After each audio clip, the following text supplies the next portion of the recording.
조선을 세운 태조 이성계는 고려 때는 가장 유명하고 강했던 장군이었습니다. 심지어 최영과 함께 고려의 양대 수호신이라 불릴 정도였죠. 당시 이성계의 활약을 보면 마치 전쟁을 위해 태어난 남자라고 불러도 좋을 만큼 고려를 침략한 원나라, 홍건적, 여진족, 왜구 그리고 여러 차례 반란까지 모든 전쟁에서 승리했습니다. 심지어 공민왕 때는 요동 정벌을 떠나 요동성을 함락시키기까지 했을 정도였죠.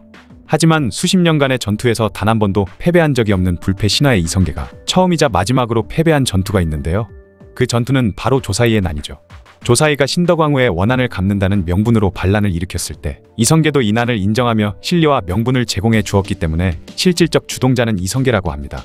어쨌든 이미 이방원은 기반을 다 갖춰놓은 상태였기에 손쉽게 조사이의 난을 평정하면서 그렇게 이성계는 자신의 인생 마지막 전투를 아들에게 패배한 셈이 되어버린 것이죠. 어쨌든 전쟁에 있어서 엄청난 활약을 보여준 이성계는 신궁이라고 불릴 정도로 활을 잘 쏘았습니다. 상식을 뛰어넘는 그의 활 실력은 태조실록에 고스란히 기록되어 있죠. 기록이 확실히 과장되었다고 생각할 만도 한데 당시 태종이 말해서 떨어진 걸 적지 마라 하니 전하께서 말해서 떨어지더니 적지 마라 하셨다라고 적은 사관들의 투철한 기록 정신을 보면 이성계의 활솜씨가 실제로 그러했다고 믿기기도 합니다. 거기다가 그는 말을 타고 돌격하면서 활을 쏘는 기마 궁술에도 굉장히 능력자였다고 기록되어 있는데요. 오늘은 충격과 공포를 선사하는 이성계의 활솜씨에 대한 이야기를 해볼까 합니다. 이성계가 젊었을 때 아버지 이자춘의 첩인 김씨가 담 모퉁이에 까마귀 5마리가 나란히 앉아 우는 걸 보고 재수 없다며 이성계에게 이를 활로 쏴달라고 했었죠. 그래서 이성계는 단 한 발의 활을 쏴 5마리를 모두 꿰뚫어 버렸던 것입니다. 이를 본 김씨는 그의 능력이 워낙 탁월해 그 능력으로 인해 무슨 일이라도 생길까봐 절대 아무에게도 누설해서는 안 된다고 말했다고 하죠. 또한 이성계는 보통 사람이 쓰는 활보다 훨씬 튼튼한 강궁을 썼는데 아버지 이자춘은 그의 활을 만져보고는 인간이 쓸 물건이 아니라며 감탄에 마지 않았다고 합니다.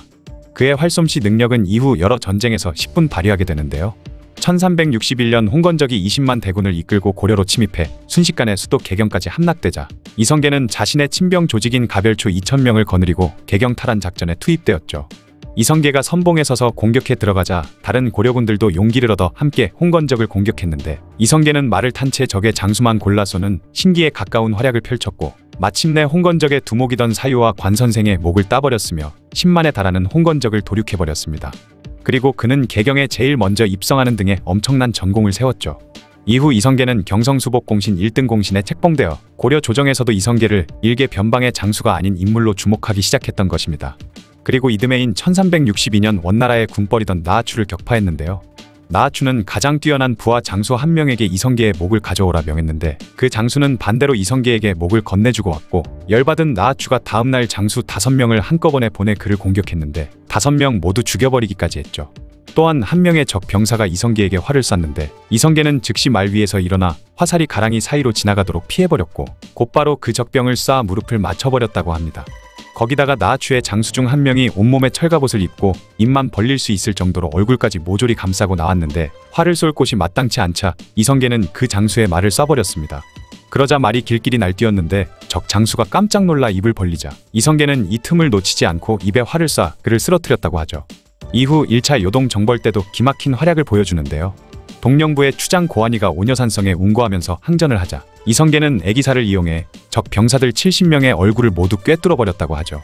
이에 고환이는 기겁하여 처자식도 버리고 야밤에 줄을 타고 성을 내려와 도망쳐버렸고 얼마 안가 성 안의 병사들도 항복하면서 오녀산성이 함락되었다고 합니다. 오녀산성을 점령한 이성계는 요동성에 쳐들어갔는데 그곳을 지키고 있던 인물은 처명이라는 사람이었죠. 이성계는 이원경을 시켜 처명에게 항복하라 했지만 처명은 단칼에 거절해버렸습니다. 그러자 이성계는 그의 투구를 쏴 날려버린 뒤 다시 항복하라 했지만 또 다시 거절하는 것이었죠. 이에 이성계는 처명의 다리를 쏴버렸고 처명이 다리 치료를 한 뒤에 다시 돌아와 싸우려고 하자 다음번엔 화살이 얼굴을 꿰뚫을 것이라고 하니 그제서야 처명은 말에서 내려 머리를 조아리며 이성계에게 충성을 맹세했다고 합니다. 고려시대에는 왜구들의 약탈이 엄청 자주 일어났었는데요. 당시 왜구들은 대충 1000쪼가리 조금 걸치고 고려 해안가 마을 등을 습격해 사람들 죽이고 가축들 몇 마리 잡아가고 하던 왜구가 아니었습니다. 1378년 고려를 침략한 왜구들은 수도 개경을 칠 것이라고 선언했을 정도였고 황산대첩이 일어났던 1380년 왜구가 가장 대규모로 쳐들어왔을 때는 왜선이 500여 척에 달했으며 최대 약 2만여 명의 왜구들이 고려를 침략했던 것이죠. 그만큼 당시 왜구의 규모는 자칫 잘못하면 나라가 망할 정도였던 것입니다. 그런데 이성계가 2만여 명에 달하던 왜구를 거의 전멸시키다시피 했던 황산대첩 때도 이거 진짜 확실한 건가? 라는 생각이 들 정도인데요. 왜구와 지리산 밑에서 싸울 때 왜구 병사 한 놈이 뒤로 돌더니 엉덩이를 손으로 탁탁 두들기며 놀렸는데 양군 사이의 거리가 200여 보나 되었지만 이성계는 애기사를 이용해 그를 쏴 죽여버렸다고 합니다. 이에 왜구가 깜짝 놀라며 기세가 사그라들었고 이후 이성계는 그들을 크게 박살냈다고 하죠.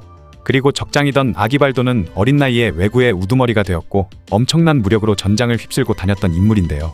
이 아기발도는 갑옷뿐만 아니라 얼굴을 가리는 철가면까지 쓰고 있었기 때문에 화살로 그를 죽이기가 여간 쉽지 않았던 것입니다. 이때 이성계는 의형제이던 이지란에게 자신이 투구 끈을 맞춰 투구가 기울어지면 그때 그의 얼굴을 쏘라고 했죠. 그리고 이성계는 아기발도의 투구 끈을 맞췄는데 아기발도가 떨어지려던 투구를 붙잡아 다시 썼던 것입니다. 그러자 이성계는 다시 투구 꼭지를 맞춰 결국 투구를 떨어뜨렸고 이지란이 그 기회를 놓치지 않고 그의 얼굴을 쏴 죽일 수 있었다고 하죠. 아기발도가 죽자 왜구의 기세가 꺾였으며 이후 왜구를 소탕하기 시작해 그들이 통곡하는 소리가 만마리의 소 울음과 같았다고 하고 2만 명의 왜구들은 고작 70여 명만이 도망갈 수 있었다고 합니다.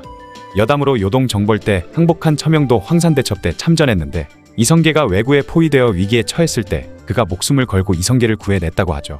1383년 호발도가 단주에 침입했을 때도 그가 식겁하며 도망치게 만들었는데요. 호발도는 두꺼운 갑옷을 3겹이나 입고 붉은 털옷을 껴입기까지 했다고 하죠.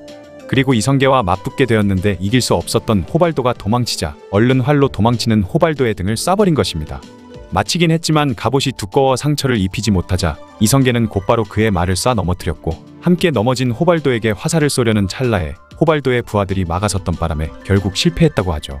그렇게 호발도는 겨우 도망칠 수 있었다고 합니다.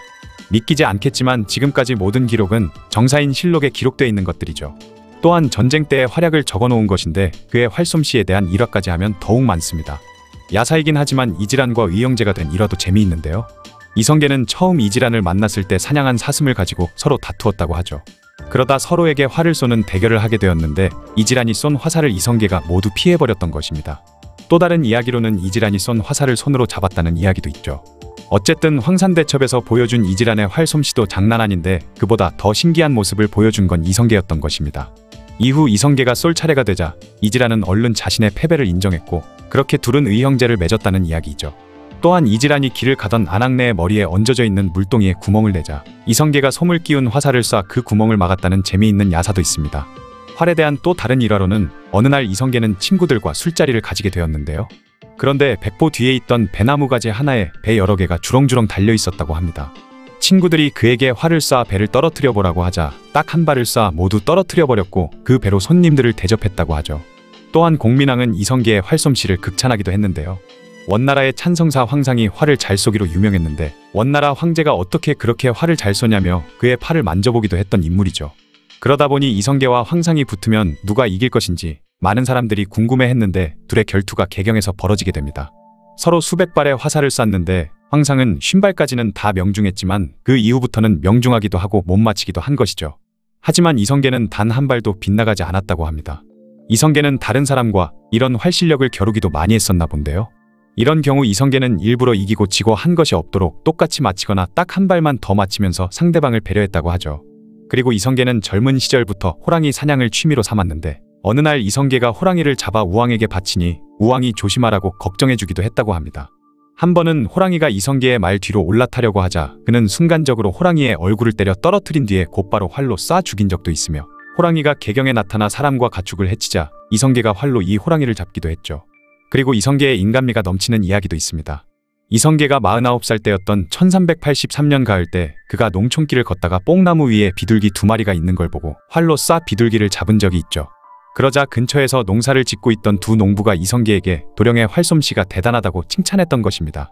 활솜씨에 대한 칭찬보다 젊어 보인다는 의미인 도령이란 말에 더 꽂힌 이성계는 시익 웃으며 내가 도령의 나이는 벌써 지났지 하고는 비둘기를 주면서 먹으라 했다고 하죠. 49살이나 되었을 때 도령이란 말을 들었으니 그때나 지금이나 젊어 보인다는 말은 누구에게나 칭찬인가 봅니다. 그런데 이성계의 외모를 칭찬한 두 농부의 이름이 한충과 김인찬이었는데 이들은 이 일을 계기로 이성계의 부하가 되었고 훗날 조선의 개국 공신이 되죠. 그 외에도 지름이 약 6cm 정도 밖에 안 되는 관역을 약 80m 뒤에서 정확히 맞추기도 하는 등 수없이 많은 일화들이 남겨져 있습니다. 이성계가 사용했던 어궁구는 일제강점기까지 함흥의 조선 왕실 사당인 함흥본궁에 보관되어 있었는데 이후 6.25 전쟁 중 함흥본궁이 불타버린 이후 행방이 묘연해졌다고 하죠. 실제 정사인 조선왕조실록에 기록되어 있으니 그의 기상천외한 활솜씨를 믿어야 하겠지만 워낙 이성계의 활솜씨가 탁월하다 보니 잘 믿기지 않는 것도 사실인 것 같네요. 지금까지 신이 내린 활솜씨, 이성계에 대한 이야기였습니다.